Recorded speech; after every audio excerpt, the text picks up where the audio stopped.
Everyone on the internet is going absolutely insane right now about the fact that a primary school in England has decided to completely cancel their Easter events. But most people are missing the even scarier part of this story. What the hell is going on at Norwood Primary School? It is taking a terrifying turn for the worse. Let's get into it. So this is Norwood Primary School. You can see their happy little kids, Easter Bunny in the background coming to visit them from a football team. But this year they've decided they are cancelling their Easter events, and a letter has gone out to parents and carers which explains why they are doing it. The first part of this letter is bad enough, but the second part that I'm going to show you in a minute is even scarier and reveals the darker side of this story. So look at this.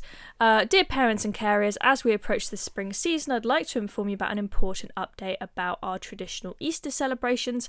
After careful consideration and discussions with our school community, we've decided not to hold the Easter bonnet parade or the Easter service this year. Why?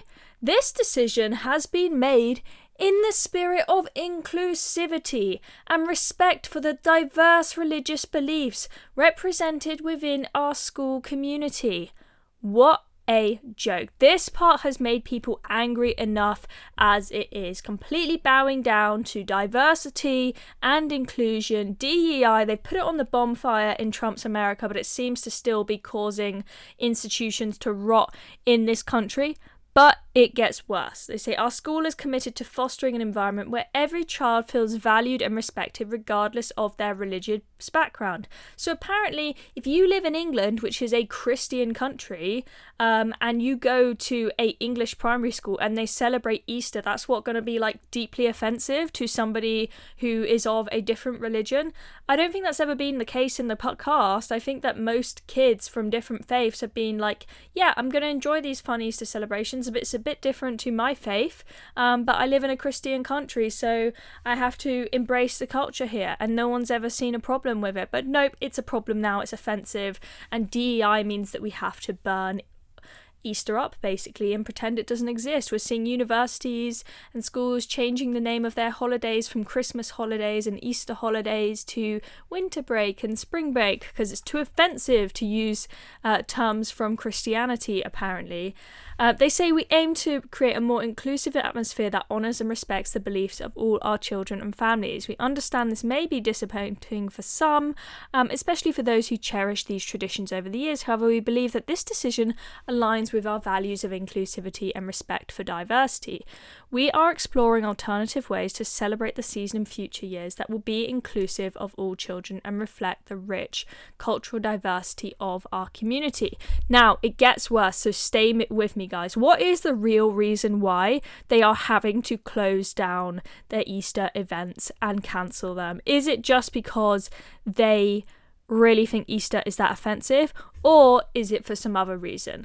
Well, it turns out that this is a school that is currently trying to get accreditation as a school of sanctuary. I'll be showing you what does that mean in a moment. But if you are going to get this accreditation, you have to make inclusivity and diversity your absolute top priority, and the welcoming of people fleeing from different cultures your top priority, i.e. Easter celebrations, they are not going to let you qualify. That's the way that I see this. So let's have a look at this. One of the ways we will be celebrating inclusivity is by taking part in Refugee Week, which occurs in June, as well as beginning our journey to becoming an accredited school of sanctuary. Watch this space. In the meantime, we look forward to seeing many of you at the music festival.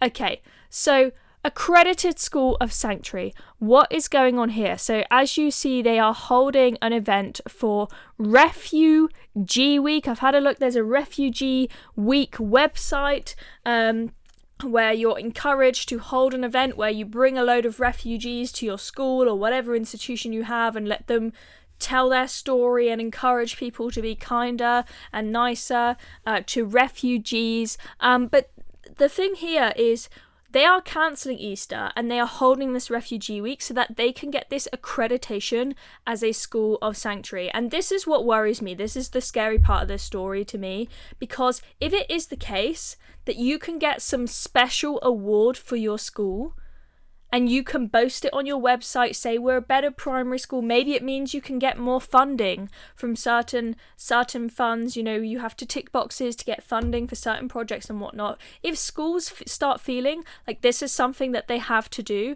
to get the tick in the box, to look like a reputable school, if they have to get this school of sanctuary accreditation, that basically means that British culture is going down the drain, but even worse, multiculturalism is literally going to be shoved down the throats of little kids. They are going to be completely indoctrinated. We know what's going to happen at this refugee week, guys. We know exactly what's going to happen.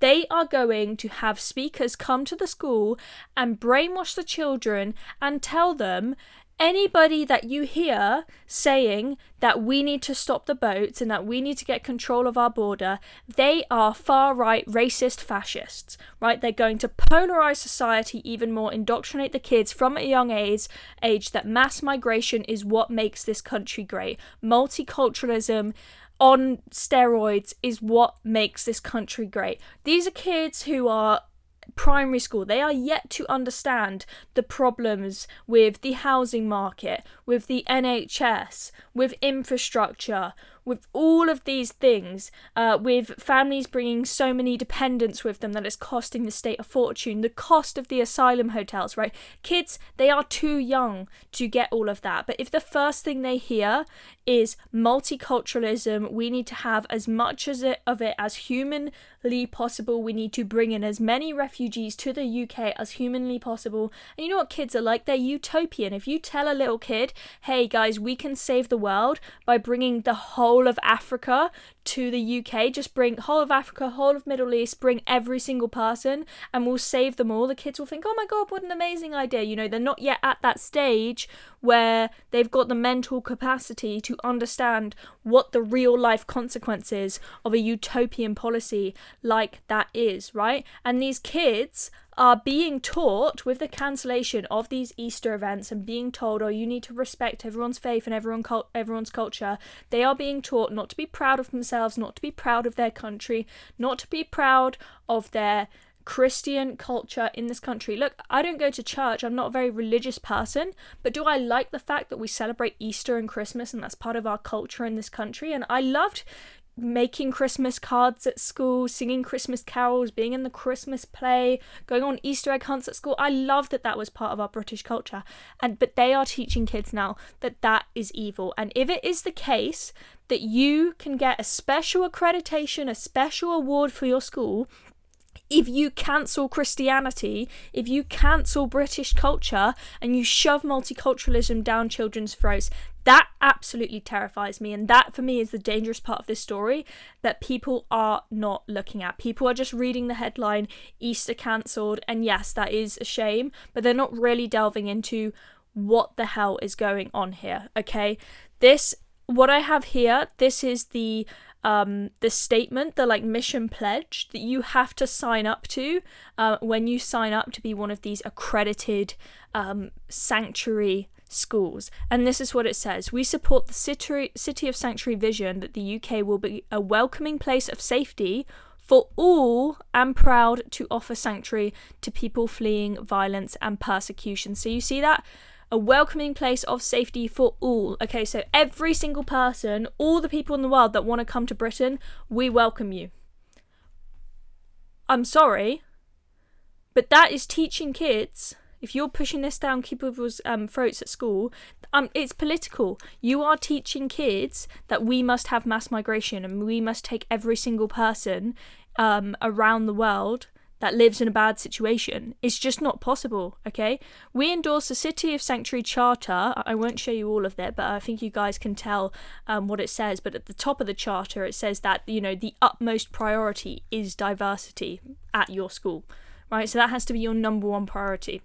And agree to act in accordance with City of Sanctuary values and apply the network principles within our work as far as our specific context enables us to.